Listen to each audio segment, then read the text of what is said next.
दोस्तों, कैसे हैं आप लोग। मैं आशा करता हूं कि आप लोग बहुत अच्छे होंगे।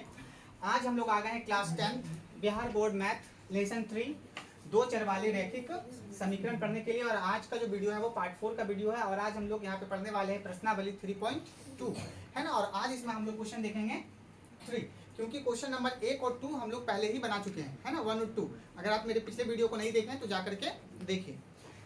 इसमें एक चीज़ है जो आपको थोड़ा सा याद रखना पड़ेगा। तुलना वाला प्रश्न एग्जाम में, बहुत सारे एग्जाम में क्वेश्चन पूछा जाता है तुलना पर।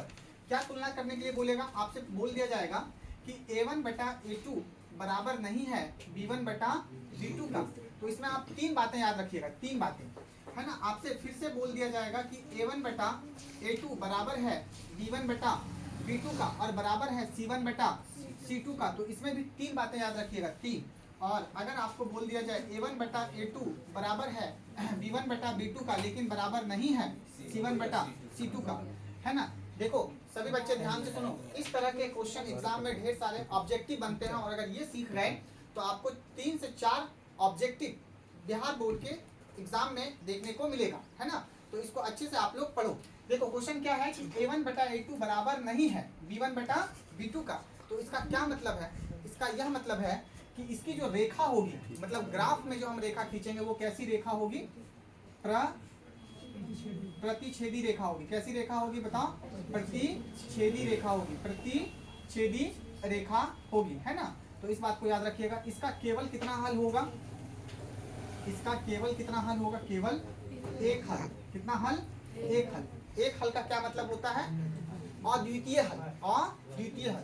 और ध्यान से सुनो, जिस समीकरण का एक हल निकलेगा, एक हल होने का मतलब है कि x का एक मान और y का भी कितना मान, एक मान। एक हल होने का मतलब क्या होता है, x का एक मान और y का एक मान। तो उसको क्या मान लिया जाएगा बताओ, संगत। क्या मान लिया जाएगा, वैसा समीकरण कैसा कहलाएगा, संगत समीकरण कहलाएगा। कैसा समीकरण कहलाएगा बताओ, संगत। तो सभी बच्चे ध्यान से सुनो, यदि a1 बटा a2 बराबर नहीं है b1 बटा b2 का, तो प्रतिच्छेदी रेखा होगा उसका रिजल्ट, है ना। इसका केवल एक हल होगा और वो कैसा होगा बताओ, संगत। संगत क्यों, संगत किसे माने, तो संगत हम उसे मानेंगे जहां पर x और y का कुछ वैल्यू निकले। x का एक वैल्यू निकले, दो वैल्यू निकले, अनेक वैल्यू निकले, y का एक या दो या अनेक वैल्यू निकले, उसी को क्या मान लिया जाता है बताओ, संगत। तो x और y का यदि कुछ मान निकले तो उसको संगत मान लिया जाता है। देखो यहाँ कितना हल निकल रहा है, एक हल, इसीलिए इसको क्या मान लिया जाएगा, संगत। अच्छा, a1 बटा a2, b1 बटा b2 और c1 बटा c2 रहे तो इसका जो रेखा होता है वो कैसा होता है बताओ, समपाती रेखा होता है। इस बात को याद रखना। इसके कितने हल होते हैं, अनेक हल होते हैं। और जब अनेक हल होंगे तो इसको भी क्या मान लिया जाएगा, संगत। इसका जो समीकरण होगा वो कैसा होगा बताओ, संगत समीकरण होगा। संगत किसको माना जाएगा, जो हमें संतुष्ट करे वही संगत है। तो संतुष्ट कौन करेगा, जब x और y का कुछ वैल्यू निकले। तो यहाँ पर x का भी कुछ वैल्यू निकलेगा और y का भी कुछ क्या निकलेगा, x और y का कुछ वैल्यू निकलेगा, इसीलिए इसको संगत मान लिए। संपाती रेखा, इसके अनेक हल, मतलब x के कई मान, y के भी कई मान निकलेंगे, इसीलिए इसको भी क्या मान लिया बताओ, संगत। अब यहाँ देखो a1 बटा a2 बराबर नहीं है b1 बटा b2 का, बराबर नहीं है c1 बटा c2 का। तो इसको हम लोग क्या मानते हैं बताओ, समांतर रेखा। क्या बोलते हैं, समांतर। ये सब मैं पहले भी पढ़ा दिया हूँ, आज मैं आप लोगों को बस इतना बतला रहा हूँ कि कौन संगत होगा और कौन असंगत होगा। तो समांतर रेखा, इसके कोई हल नहीं, कोई हल नहीं। इसका क्या मतलब है, कोई हल नहीं। इसका क्या मतलब है कि x का एक भी मान नहीं और y का एक भी मान नहीं। जब x का कोई भी मान ना निकले, y का कोई भी मान ना निकले, तो इसको क्या मान लिया जाता है, बोलो, असंगत मान लिया जाता है। क्या मान लिया जाता है। तो आपसे एग्जाम में क्वेश्चन पूछा जा सकता है कि बताइए कौन सा समीकरण संगत है और कौन सा समीकरण असंगत है। तो याद रखना बाबू, दो जगह क्या होता है, दो जगह क्या होता है संगत। कहाँ कहाँ, एक यहाँ और एक यहाँ, मतलब एक केवल एक हल में और अनेक हल में, दो जगह संगत। लेकिन अगर कोई हल नहीं है, देखो इसका जो रूप होता है वो कोई हल नहीं, तो उसको क्या मान लिया जाता है, असंगत। बस इन बातों को आप लोग याद रखिएगा, आपको बहुत सारे क्वेश्चन एग्जाम में सिर्फ इससे ही बनेंगे, ठीक है। इसको एक बार देख लीजिए। चलिए, तो क्वेश्चन नंबर 3, यहाँ पे क्वेश्चन लिखना संभव नहीं है, इसलिए मैं पढ़ के सुना देता हूँ। आप लोग ये वाली किताब अपने पास रखोगे और क्वेश्चन को पढ़ोगे। चलिए देखिए, मैं क्वेश्चन पढ़ता हूँ। कहता है कि अनुपातों a1 बटा a2, b1 बटा b2 और c1 बटा c2 की तुलना कर ज्ञात कीजिए कि निम्न रैखिक समीकरणों के युग्म क्या हैं, संगत है या असंगत। ध्यान से सुनिए, आपको A1, A2, B1, B2 और C1 सभी बच्चों के पास किताब होनी चाहिए। किताब में उन्हें क्वेश्चन जरूर पढ़ना चाहिए। एक बार क्वेश्चन जरूर पढ़ो, 2-3 बार जरूर पढ़ो, है ना। A1, A2, B1, B2, C1, C2 के बीच क्या करने के लिए बोल रहा है? तुलना। और तुलना करने के लिए बोल रहा है, और यह बताने के लिए बोल रहा है कि बताइए जो समीकरण दिया गया है वो समीकरण संगत है या असंगत। हाँ, देखो यहाँ पे मैंने एक क्वेश्चन भी लिख लिया है, क्वेश्चन नंबर 3 का क्वेश्चन नंबर 1। आपको इसको तुलना करके बताना है। बाबू ध्यान से सुनो सभी बच्चे, इसको तुलना कैसे करेंगे? जब भी तुलना करने की बात आ जाए A1, A2, B1, B2, C1, C2, है ना, तो बराबर के उस पार देख लो जीरो है कि नहीं। अगर जीरो नहीं है तो बराबर के उस पार जीरो लाओ, क्योंकि जब भी तुलना करने की बात आ जाए बराबर के उस पार क्या रहना चाहिए बताओ? जीरो रहना चाहिए। तो यहाँ पे देखो हमने हल बनाना शुरू कर दिया। बाबू देखो ये समीकरण 1 है और ये समीकरण क्या है? 2, और बराबर के उस पार जीरो नहीं है तो आप जीरो लाओ। कैसे लाओगे? लिखो 3x + 2y, और बराबर के उस पार देखो क्या है? 5, प्लस में बराबर के इस पार लिया -5, तो बराबर के उस पार क्या बचा? कुछ नहीं बचा तो जीरो। इसको क्या मान लेंगे? समीकरण नंबर।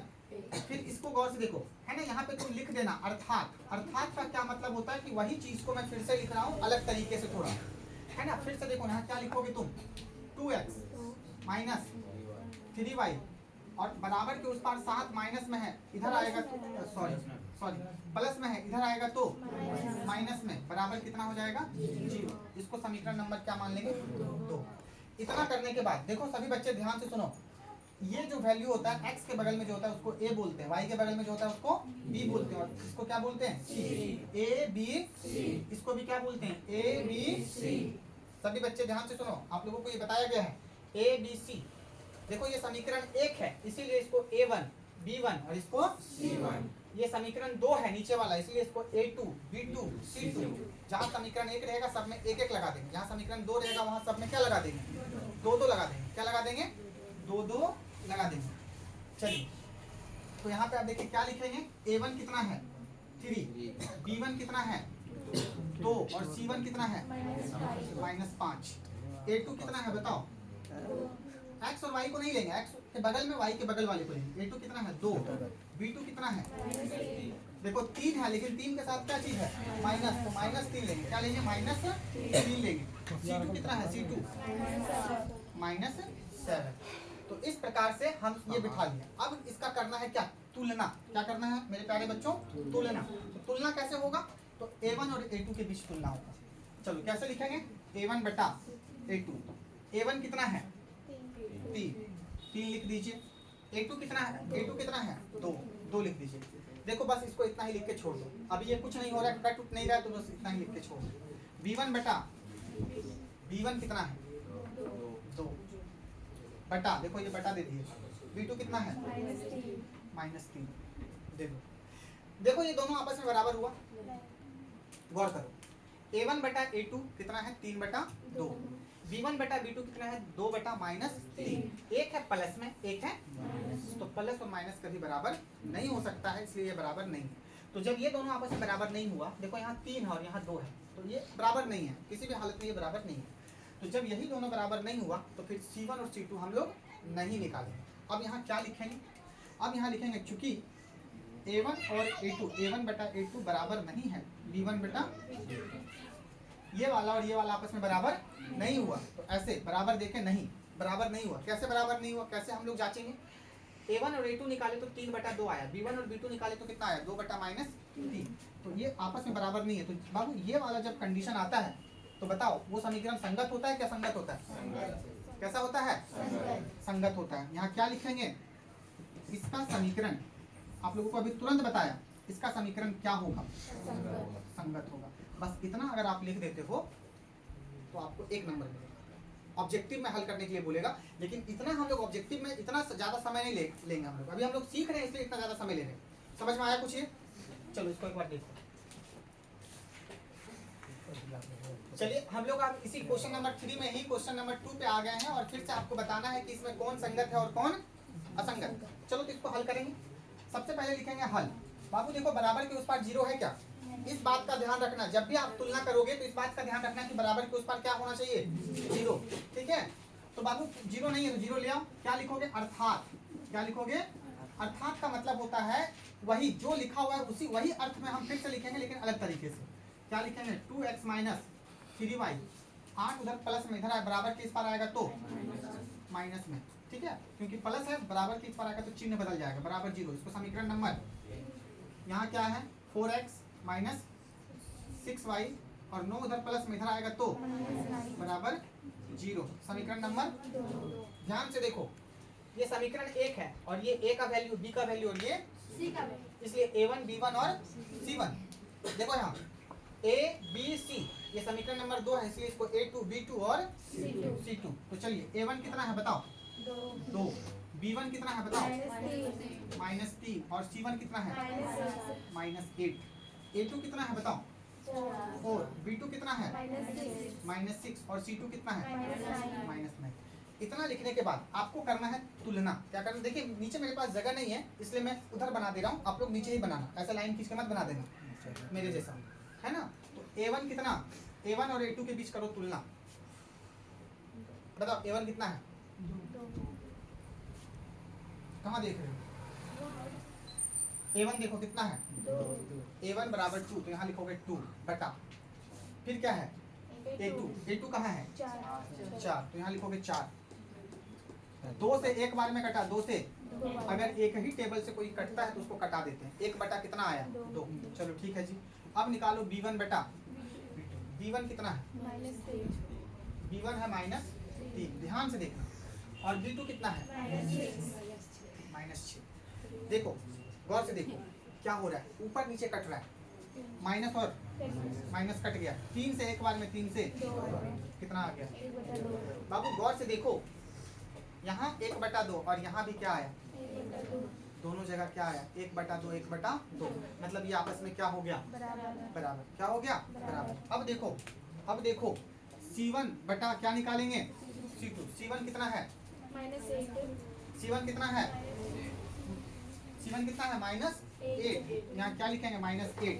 और C2 कितना है? -9। यहाँ -9 लिखेंगे, -9 लिखेंगे।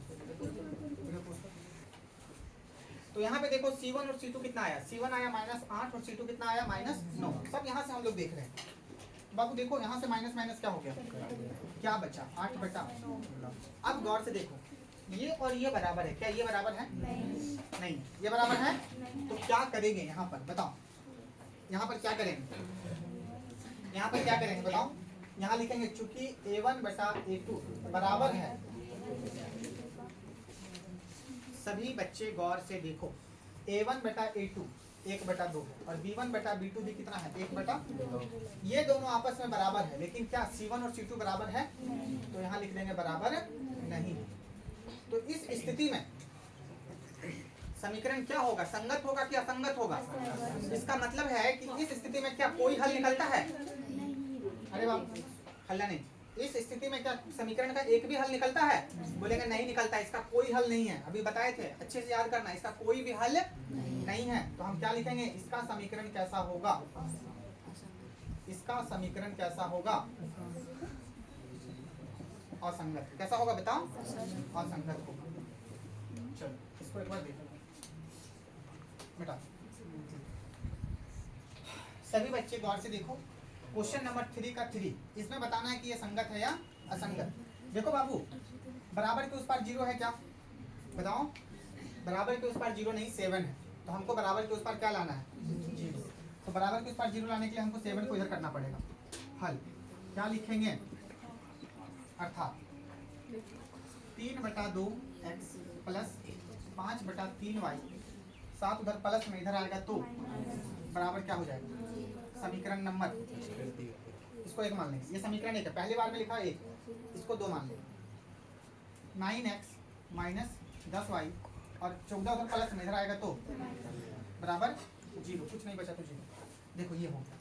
अब बताओ a1 क्या होगा? बताओ a1 क्या? x के बगल में जो है उसको a1 यानी 3/2, b1 क्या? 5/3 और c1 क्या? a2 क्या? a2 9, c2 सॉरी a2 के बाद b2 क्या? -10 और c2 क्या? -14।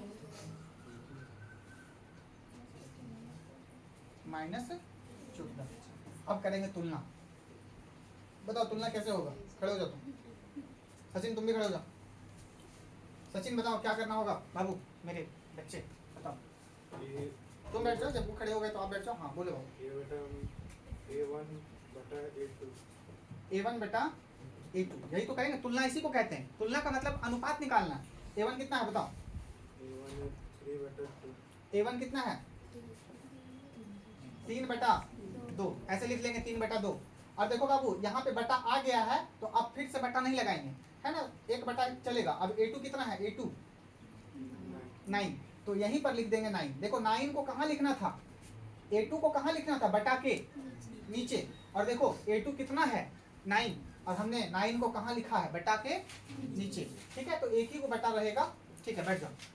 इसको हमने लिख दिया ऐसे 3 से एक बार में। 3 से ऊपर क्या है? 1, और नीचे क्या है? 2 तिया कितना आ गया? 1/6। अब फिर से गौर से देखो B1 बटा B2। B1 कितना है? 5/3, है ना। और इस बटा देखो यहाँ पे ये बटा और ये बटा एक ही जैसा काम करेगा। अब देखो B2 कितना है? B2 तो यहाँ पे लिखेंगे, यहीं पे लिखेंगे -10, है ना, बटा के नीचे। B2 को कहाँ लिखना है? बटा के नीचे। और B2 कितना है? तो -10 को हमने कहाँ लिखा? बटा के नीचे। चलो अब इसको कटाओ। 5 से एक बार में 5 दूनी कितना आ गया? 1, और 3 दूनी क्या दोनों आपस में बराबर हो गया? देखो यहाँ पे क्या है? माइनस, तो यहाँ पे हम क्या रखेंगे? माइनस। बताओ यहाँ 1/6 और यहाँ 1/6 माइनस में है, क्या बराबर है?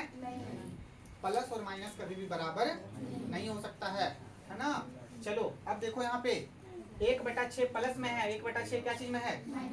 ये आपस में बराबर नहीं है, तो अब यहाँ C1 और C2 नहीं निकालेंगे। जब दो तो बराबर नहीं हुआ तो C1 C2 नहीं निकालेंगे। क्या लिखेंगे?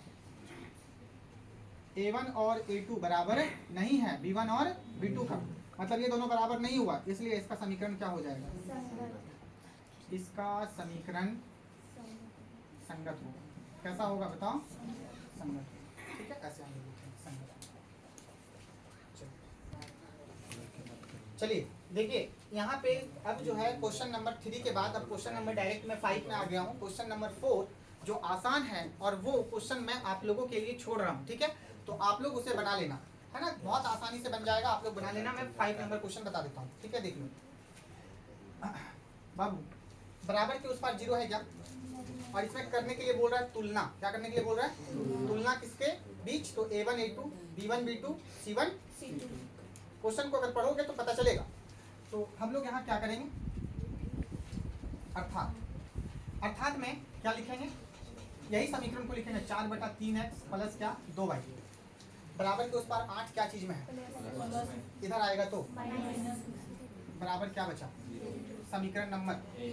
फिर उसी चीज को लिखेंगे 2x, देखो प्लस 3y, और 12 उधर प्लस में इधर आएगा तो बराबर 0। समीकरण नंबर 2। क्या करेंगे अब तुलना करेंगे। तो तुलना करने से पहले मानेंगे, क्या मानेंगे? A1 कितना है? B1 कितना है? और C1 A2 2, B2 कितना है? 3, और C2 कितना है? ये कर लेंगे। अब हम लोग क्या करेंगे? अब करेंगे तुलना। तो आप लोग नीचे लिखना, जगह नहीं है जिसके कारण मैं बगल में लिख दे रहा हूँ। चलो तो तुलना कैसे होगा बताओ? A1 और A2 को बटा कर देंगे, है ना, यानी A1 बटा A2, A1 बटा A2। चलिए तो A1 कितना है देखो तो, सभी बच्चे गौर से देखो, A1 कितना है? 4/3। ठीक है जी। अब A2 कितना है देखो, बटा के नीचे A2 लिखना है, तो A2 कितना है? 2। तो बटा के नीचे ही लिखना है, तो बटा देखो बटा के नीचे ही लिख देंगे 2, और दोनों के बीच यहाँ गुना दे देंगे। ठीक है, 2 से कट गया कितने बार में?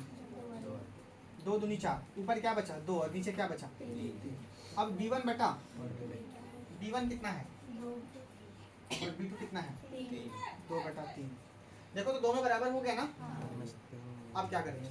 C1 और C2 निकालेंगे। C1 और C2। C1 कितना? C1 देखो, C1 कितना? -8, गप नहीं, और C2 कितना, गौर करो यहाँ -12, गौर से देखो यहाँ -12, माइनस और माइनस क्या 8 और 12 किसी टेबल से कटता है, ऊपर नीचे कटता है, और अगर कोई भी टेबल से कटे तो उसको कटा देंगे। 4 से कितने बार में, और 4 से ऊपर 2 और नीचे 3, 2/3, 2/3। क्या देखने को मिल रहा है आप लोगों को, आप लोगों को क्या देखने को मिल रहा है कि ये तीनों A1 A2 B1 B2 C1 आपस में क्या है, आप लोग नीचे लिखना, ठीक है। A1/A2 बराबर है B1/B2 के बराबर है C1 और वो किसके बराबर है, 2/3 के बराबर। तो जब ये तीनों आपस में बराबर हो जाए तो इसके अनेक हल होते हैं, और हल हैं, इसीलिए इसको क्या बोले, इसका समीकरण कैसा है, इसका समीकरण कैसा है। तो क्या समझ में आया कुछ, संगत असंगत एग्जाम में पूछा जाएगा तो बना लोगे। चलिए अब क्वेश्चन नंबर 4 है ना, आप लोग सभी बच्चे एक बार क्वेश्चन नंबर 4 पढ़ो, इसको देख लो ऊपर। देखिए क्वेश्चन नंबर 4, मैं इस किताब से क्वेश्चन नंबर 4 पढ़ रहा हूँ। कहता है कि निम्न रैखिक समीकरणों के युग्मों में से कौन संगत है और कौन असंगत है, इसको जांच कीजिए, और यदि जो समीकरण संगत है उसको किस विधि से हल कीजिए, बताओ, ग्राफीय विधि से हल कीजिए। देखो बाबू, मैं आप लोगों को अभी ग्राफ नहीं पढ़ा रहा हूँ, ठीक है। ग्राफ के लिए मैं स्पेशली आप लोगों के लिए 2-3 वीडियो बना दूंगा, है ना, 2-3 पार्ट में, उसको आप लोग अच्छे से देख लेना, आपका पूरा ग्राफ कंप्लीट हो जाएगा। तो अभी ये जो क्वेश्चन बोला है कि आप इसे ग्राफीय विधि से हल कीजिए, मैं अभी ग्राफीय विधि से हल नहीं करूंगा, अभी सिर्फ आपको ये बता दूंगा कि इसमें कौन संगत है और कौन असंगत है। बाकी जब मैं आप लोगों को ग्राफ पढ़ा रहा होऊंगा उस वक्त, है ना, आप लोगों को ये क्वेश्चन लेकर के ग्राफ में हल कर दूंगा, ठीक है। तो अभी मैं ग्राफ हल नहीं करने वाला हूँ, अभी बस मैं आप लोगों को इतना बता दूंगा कि इसमें कौन संगत है और कौन असंगत है। बाकी आप लोग तो जान ही चुके हैं कि इसमें कौन संगत और कौन असंगत है, आप लोग खुद से भी निकाल सकते हो। चलिए मैं एक क्वेश्चन लेता हूँ। देखिए ये क्वेश्चन है 4 का 1, इसमें आपको बताना है कि कौन संगत है कौन असंगत है। मान लो ये क्वेश्चन तुम्हारे बोर्ड एग्जाम में आ गया 1 नंबर में, और तुम्हारे पास समय नहीं है ज्यादा, तो तुमको कैसे बताओगे तुम कि ये संगत है कि असंगत। तुम फटाक से क्या करोगे, A1 और A2 B1 और B2 C1 और C2। तो बाबू सबसे पहले हम यहाँ हल लिखेंगे, अब लिखेंगे अर्थात, क्यों लिखेंगे अर्थात, क्योंकि बराबर के उस पर 0 नहीं है, तो x + y और बराबर के उस पर 5 है, प्लस में इधर आएगा तो बराबर 0, समीकरण नंबर। फिर 2x + 2y और 10 उधर प्लस में इधर आएगा तो बराबर 0। मान लो हमको बहुत सारा कुछ नहीं करना है, डायरेक्ट बताना है कि बताओ ये संगत है क्या असंगत। कैसे जांच करोगे, जांच करने का बड़ा ही सरल नियम है। सरल नियम क्या है, ये A1 होता है और ये A2 होता है। बाबू ये भी A का वैल्यू है, x वाला जो वैल्यू होता है वो A का, x वाला जो वैल्यू होता है A का, y का जो वैल्यू होता है वो B का, है ना, उसके बगल वाला C का। तो ये A1 और ये A2, तो A1 और A2, A1 में देखो कितना है 1 और A2 में कितना है 1/2। ये B1 और ये B2, A1 है कितना 1 और B2 कितना है 1/2। बाबू ये C1 कितना है -5 और C2 कितना है माइनस कट गया, 5 × 5 5 × 10 1/2। मतलब A1 A2 1/2 आया, B1 B2 1/2 आया, और C1 C2 हम बहुत कुछ नहीं लिखे, हम डायरेक्ट बना दिए, क्योंकि हमें पता है ये A1 ये A2 ये B1 और ये C1 और ये हम डायरेक्ट बटा कर दिए। और जब हमने बटा किया तो 1/2 बताओ ये कैसा समीकरण है, संगत है क्या असंगत है। आप बोलोगे जब तीनों आपस में बराबर हो जाए तो उसके अनेक हल होते हैं, और जब अनेक हल होंगे तो वो क्या होगा, संगत होगा। मतलब इसको ग्राफीय विधि से क्या किया जा सकता है, हल किया जा सकता है। क्वेश्चन क्या कह रहा है कि जो संगत है उसको किस विधि से हल कीजिए। चलो ये तो शॉर्टकट हो गया, लेकिन थोड़ा सा है ना बताना पड़ेगा। A1 कितना है बताओ, x के बगल में कुछ नहीं तो B1 कितना है, y के बगल में कुछ नहीं तो C1 कितना है, A2 कितना है, B2 कितना है और C2 कितना है -10। चलिए यहाँ पे मैं बना देता हूँ, ठीक है। अब यहाँ पे तुलना करना है थोड़ा। चलिए A1 और A2, A1 कितना है और A2 कितना है 2। चलो B1 और B2, B1 कितना है और B2 कितना है। चलिए C1 और C2 ऐसे ही निकाल देते हैं। C1 कितना है -5 और C2 कितना है, कट गया, 5 × 5 5 दूनी 10 1/2। बाबू देखो क्या आ गया, A1 बटा A2, या मैं यहाँ पे लिख देता हूँ, ठीक है, क्योंकि क्या आ गया, A1 बटा A2 बराबर है B1 बटा B2 बराबर है C1 बटा C2, किसके बराबर है? थोड़ा फास्ट में बतला रहा हूँ क्योंकि ये आसान है इसीलिए, है ना, तो तुम लोग समझ सकते हो इस चीज़ को, और जिनको ना समझ में आए वो पूछना। चलिए अब ये देखो, ये इस तरह से बराबर हो गया। अब क्या करेंगे हम लोग, क्या लिखेंगे, इसका समीकरण क्या है, संगत, इसका समीकरण संगत है, अतः इसे ग्राफीय विधि से क्या किया जा सकता है, हल किया जा सकता है। और इसका ग्राफीय विधि से हल मैं अभी नहीं करूंगा, ठीक है, इसको आप लोग कॉपी में ऐसे ही लिख लोगे। इसका जब मैं ग्राफ बताऊंगा तो मैं ये क्वेश्चन उठाऊंगा और उस वक्त मैं बताऊंगा, ठीक है। चलिए तो इसको देख लीजिए एक बार, देखिए क्वेश्चन नंबर 4 का ये क्वेश्चन नंबर 2 है। सभी बच्चे गौर से देखो, यहाँ पर आपको बताना है कि ये संगत है या असंगत है, और यदि संगत है तो इसको किस विधि से हल करना है, और ग्राफी अगर संगत आ जाए तो मैं अभी ग्राफीय विधि से हल नहीं करूंगा, ठीक है। कितना हलन बाबू सबसे पहले क्या लिखेंगे, हल के बाद क्या लिखेंगे, अर्थात, अर्थात में क्या लिखेंगे, यही चीज को, लेकिन बराबर के उस पर 8 है, बराबर के उस पर हम लोग क्या रखेंगे, प्लीज प्लीज हल्ला मत करो, बराबर के उस पर 0 रखेंगे। तो यहाँ क्या है, x माइनस वाई, और 8 उधर क्या चीज में इधर आ जाएगा तो उधर क्या बचेगा, 0। समीकरण नंबर 3x माइनस 3y 16 इधर आ जाएगा तो बराबर 0, समीकरण नंबर 2।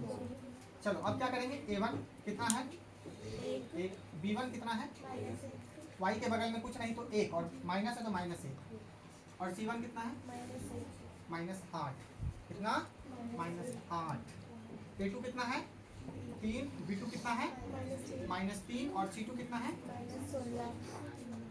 अब इसके बीच क्या करना है, तुलना, यही ना करना है, तुलना ही करना है ना।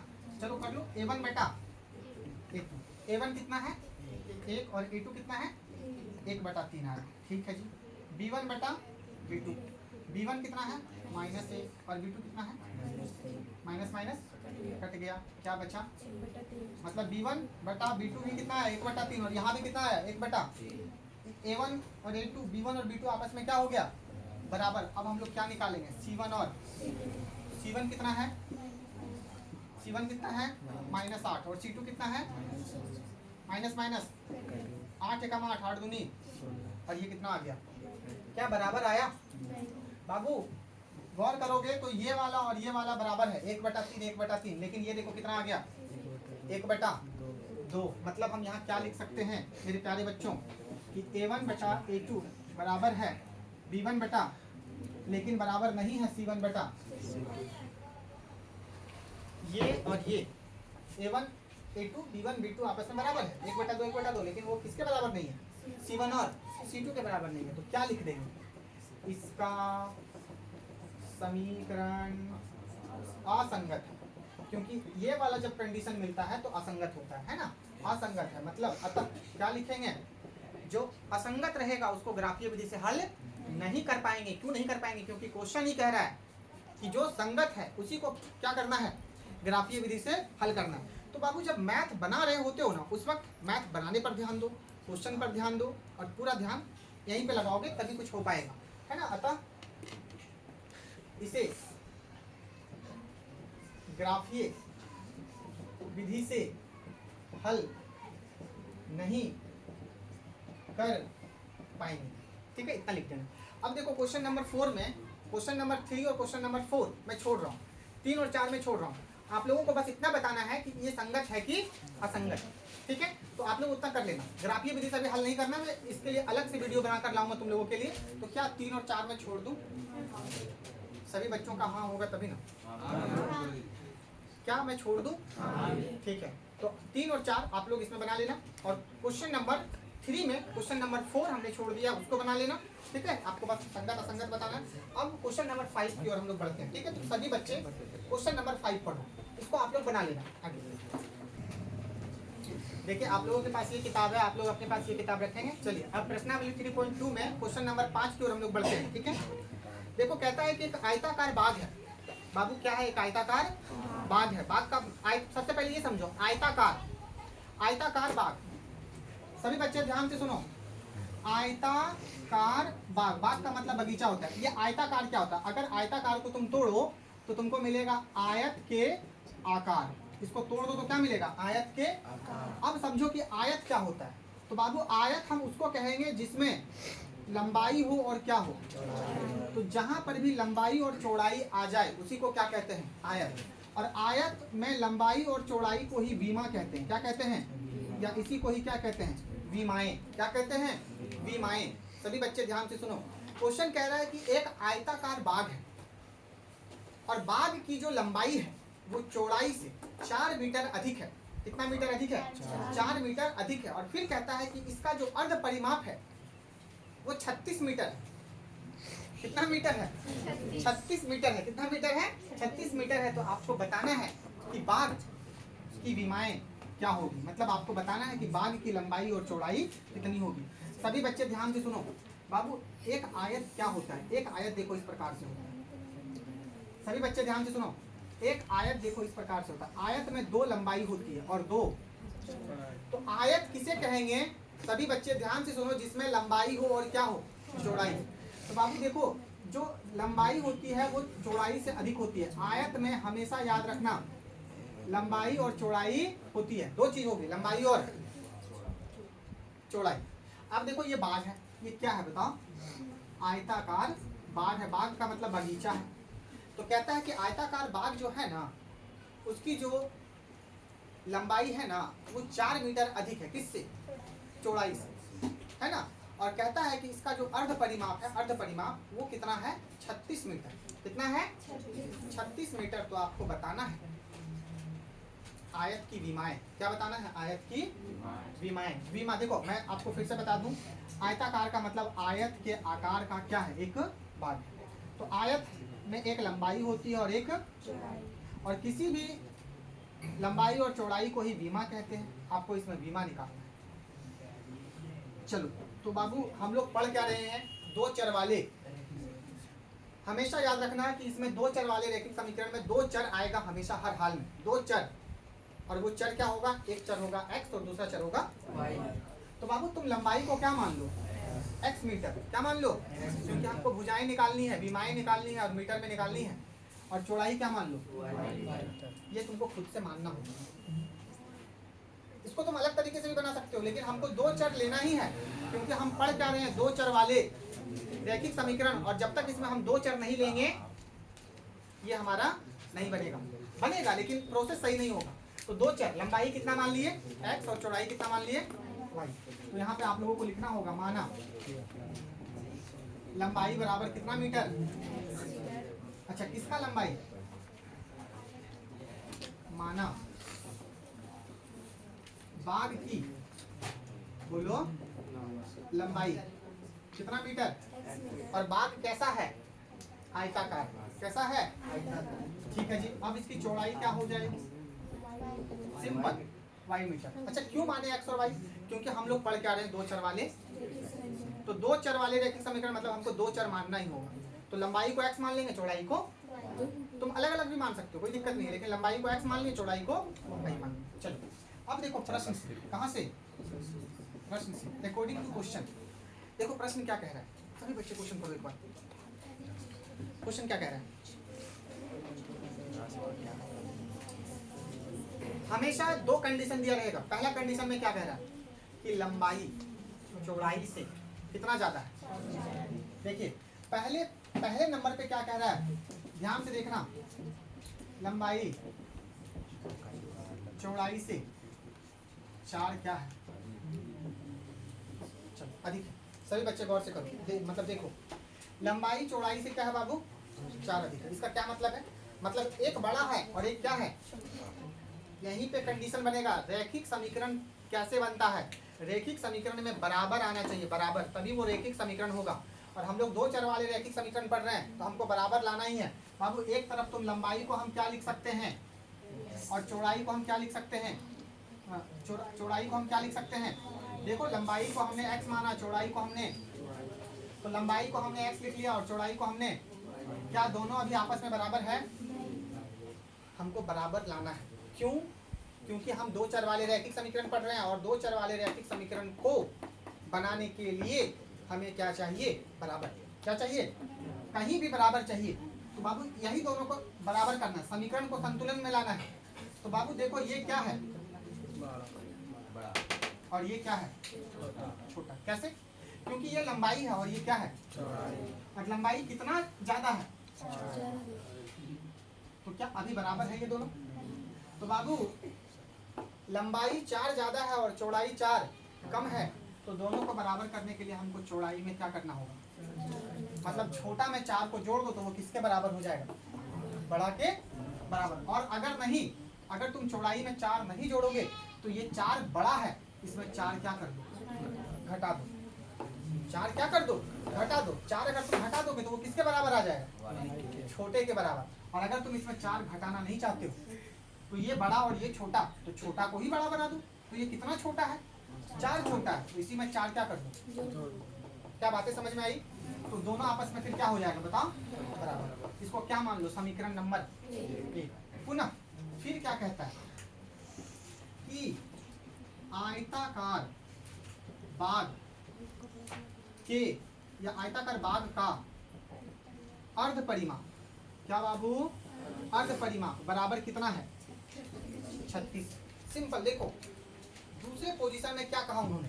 अर्ध परिमाप। आयताकार बाग मतलब, अच्छा ये परिमाप क्या होता है पता है आप लोगों को? आयत का परिमाप का फॉर्मूला क्या होता है? 2 इंटू लंबाई प्लस, ये क्या होता है? परिमाप का सूत्र। आयत का परिमाप का सूत्र क्या होता है? परिमाप का सूत्र क्या होता है? 2 इंटू लंबाई प्लस चौड़ाई होता है। 2 इंटू लंबाई प्लस चौड़ाई होता है। तो अर्ध परिमाप का फॉर्मूला क्या होता है? आपसे अर्ध परिमाप पूछा है बाबू, यहाँ पे अर्ध परिमाप का क्या लगाओ? इधर क्या लगाओ? सूत्र। तो अर्ध परिमाप का फॉर्मूला क्या होता है आप लोगों को पता है? 2 इंटू लंबाई प्लस चौड़ाई, और अर्ध पूछा है तो आधा से भागा दे दो, मतलब 1/2 से क्या कर दो? भागा। 2 और 2 क्या हो जाएगा? कट जाएगा। मतलब सिंपल समझो कि अर्ध परिमाप का सूत्र क्या होता है। अगर तुमसे कभी भी पूछा जाए आयत का अर्ध परिमाप का सूत्र क्या होता है तो आप बोलना लंबाई प्लस चौड़ाई। जब हम लंबाई और चौड़ाई को जोड़ देते हैं तो वही उसका क्या होता है? आधा परिमाप। अर्ध परिमाप। पूरा परिमाप क्या होगा? पूरा परिमाप होगा 2 ठो लंबाई और 2 ठो चौड़ाई, सब को जोड़ दोगे तो पूरा परिमाप। लेकिन जब 1 ठो लंबाई और 1 ठो चौड़ाई को जोड़ोगे तो क्या निकलेगा? आधा परिमाप। क्या निकलेगा? और फिर से 1 लंबाई और 1 चौड़ाई जोड़ दोगे तो आधा परिमाप। आधा परिमाप और आधा परिमाप। समझो, अगर तुम ये लंबाई और चौड़ाई को जोड़ दिए तो आधा परिमाप, ये लंबाई और चौड़ाई को जोड़ दिए तो आधा परिमाप। और इस प्रकार से जब तुम 2 लंबाई और 2 चौड़ाई को जोड़ दोगे तो क्या मिलेगा? पूरा परिमाप। तो आपसे पूछ रहा है अर्ध परिमाप, तो अर्ध परिमाप का फॉर्मूला क्या होता है? लंबाई प्लस, और वो किसके बराबर है? बाबू लंबाई कितना है? लंबाई कितना है? x प्लस चौड़ाई कितना है? y। यानी x प्लस y बराबर कितना? कितना? इसको क्या मान लो? समीकरण नंबर, क्या मान लो? समीकरण नंबर। अब सभी बच्चे गौर करो, इतना तो हो गया। अब हमें विमाएं निकालनी है। क्या निकालनी है? विमाएं। मतलब अब हमें लंबाई और चौड़ाई ज्ञात करनी है। क्या ज्ञात करनी है? अभी तक मैंने आपसे बस 2 ही बात चर्चा किया है। आपके जो क्वेश्चन कहा गया था, कहा गया था कि एक आयताकार बाग है जिसमें लंबाई चौड़ाई से 4 मीटर अधिक है। हमने लंबाई को मान लिया x, चौड़ाई को मान लिया y, और यहाँ पे लिख दिया कि लंबाई चौड़ाई से 4 अधिक है। मतलब एक तरफ लंबाई एक तरफ चौड़ाई। तो अभी दोनों बराबर नहीं हो रहा था तो चौड़ाई में हमने क्या कर दिया? 4 को जोड़ दिया और उसको किसके बराबर कर दिया? अच्छा ये सब आपसे तुरंत नहीं होगा, आप ये मत सोचने लगना। जो बच्चे ठीक है समझ रहे हो उससे तो तुरंत हो जाएगा, लेकिन जो बच्चे इसको पहली बार देख रहे हो उसको बोरिंग लग सकता है। तो इस पर वो क्या करेंगे बताओ? प्रैक्टिस। क्या करेंगे? समझने का प्रयास। मैथ पढ़ने का एटीट्यूड अपने अंदर पैदा करो, है ना, तभी तुमको मैथ समझ में आएगा। बात समझ में आ रही है? चलिए, तो x बराबर क्या हो जाएगा? y प्लस 4, और ये यहाँ पे। अब देखो बाबू, इसी को हम लोग आगे बढ़ाएंगे। यहाँ x प्लस वाई बराबर कितना है? बाबू ऊपर थोड़ा जाओ, ऊपर थोड़ा ऊपर जाओ तो तुमको क्या मिलेगा कि x बराबर कितना है? x बराबर कितना है? y plus. अब यहाँ पर x का वैल्यू पुट करेंगे। x बराबर कितना है देखो तो y प्लस 4। तो बाबू यहाँ पर है x प्लस वाई बराबर 36। अब देखो सभी बच्चे x के जगह पे आप यहाँ क्या लिख देंगे y प्लस 4। क्यों लिखें? क्योंकि ऊपर थोड़ा गए तो x बराबर हमको क्या मिला y प्लस 4। ऐसा क्यों किए? क्योंकि हमको y का मान निकलेगा यहाँ से, ठीक है, इसलिए हम ऐसा यहाँ पे किए। तो x का मान लिख दिया y प्लस 4 और यहाँ पे क्या है देखो तो बराबर कितना। अब 4 एक संख्या है और 36 भी क्या है एक संख्या है, तो 4 को उधर भेज दो तो यहाँ क्या बचेगा y प्लस, यहाँ 36 है क्योंकि संख्या संख्या गोतिया होता है, कॉमन पद होता है, इसलिए उधर जाएगा -4। एक y और एक y जोड़ दो कितना, यहाँ क्या बचेगा 32। 2 और 32 एक संख्या है तो 2 को उधर भेज दो, 2 इधर देखो y के साथ क्या चीज में उधर जाएगा तो यानी 32/2 है ना, 2 इधर गुना में उधर गया तो भागा। y का मान बाबू y का मान तो निकल गया, अब हमें x का मान निकालना है। तो x का मान कैसे निकलेगा? तो y का जो मान निकला है उसी को या तो समीकरण 1 में रख दो या तो समीकरण, तो हम 1 में रख देंगे 1। अब यहाँ क्या लिखेंगे, अब y का मान ठीक है समीकरण 1 में रखने पर अब देख लो एक हमारा क्या है, एक हमारा क्या है समीकरण 1 हमारा क्या है, जहां भी एक लिखा जाए एक देख लो x बराबर y प्लस। तुम लोगों को देखो ये बड़ा लग सकता है लेकिन ये प्रोसेस है, अगर तुम प्रोसेस को लेकर के चलोगे तो ये कुछ भी नहीं है, बहुत आसान है, ठीक है। इसको ध्यान में रखना, एग्जाम में कई बार ये क्वेश्चन पूछा जा चुका है, इसको अच्छे से घर पे रिवीजन करोगे। तो यहाँ क्या लिखोगे, y का मान बताओ कितना आया 16। अच्छा देखो y का वैल्यू 16 है, यहाँ पे देख लो y का वैल्यू कितना है, हर जगह देखना है कि कहीं पे कोई वैल्यू मिल रहा है कि यहाँ पे पुट करेंगे, बनाते बनाते ये क्लियर होगा। तो x का मान कितना आ गया 20 और यहाँ पे x बराबर आ गया बाबू तुम्हारा 20। अतः आपने लंबाई क्या माना था x और लंबाई कितना आ गया 20 मीटर। आपने चौड़ाई क्या माना था क्या माना था y और y देखो कितना आ गया, यहाँ लिखेंगे 16 मीटर। और इस प्रकार से तुम्हारा बाग की लंबाई आ गई कितना 20 मीटर और चौड़ाई कितना आ गई 16 मीटर। तो आज मैं यहीं तक रखूंगा, आप लोग इसको एक बार अच्छे से देख लो, ठीक है। रुक जाओ, अब देखो जितने भी बच्चे नए हो है ना, तो वो चैनल को सब्सक्राइब करो, बेल आइकन दबाओ, अपने दोस्तों तक शेयर करो और इसको बहुत आगे बढ़ाने की कोशिश करो। वीडियो को देखने के लिए बहुत बहुत धन्यवाद, दिल से शुक्रिया आप लोगों को। जय हिंद, जय भारत। चलिए।